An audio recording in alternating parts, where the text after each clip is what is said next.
உனக்கெல்லாம் கல்யாணமே நடக்காதுன்னு ஜோதிடர்கள் சொல்லியிருந்தாலும் சரி, உங்கள் ஜாதகத்தில் எந்த விதமான தோஷங்கள் இருந்தாலும் சரி, கவலையே படாதீங்க. இருக்கவே இருக்கு இந்த ஒரு நாள். இந்த நாளில் மட்டும் நீங்கள் விரதம் இருந்து முருகப்பெருமானை வழிபட்டால் அடுத்த வருடம் இதே நாள் வருவதற்குள்ள 100% உங்களுடைய கழுத்தில் மணமாலை ஏறும். இது சத்தியமான உண்மை. அநேகமான தெய்வீக திருமணங்கள் நடைபெற்றது இந்த நாளில் தான். அப்படிப்பட்ட நாள் எது அப்படின்னு பார்த்தீங்கன்னா, தமிழ் மாதங்களில் 12வது மாதமாக வரக்கூடிய பங்குனி மாதத்தில் நட்சத்திரங்களில் 12வதாக வரக்கூடிய உத்திர நட்சத்திரம் சேர்ந்து பௌர்ணமி திதியோடு கூடி வருகின்ற நன்னாள், அதாவது பங்குனி உத்திர திருநாள்.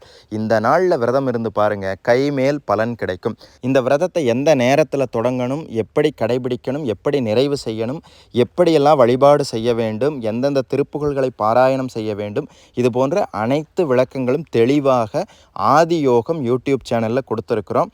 அந்த சேனலில் இருக்கக்கூடிய அந்த வீடியோவை பார்த்தீங்கன்னா உங்களுக்கு தெளிவான விளக்கங்கள் கிடைக்கும். ஏதேனும் சந்தேகங்கள் இருந்தால் மெசேஜ் பண்ணுங்கள்.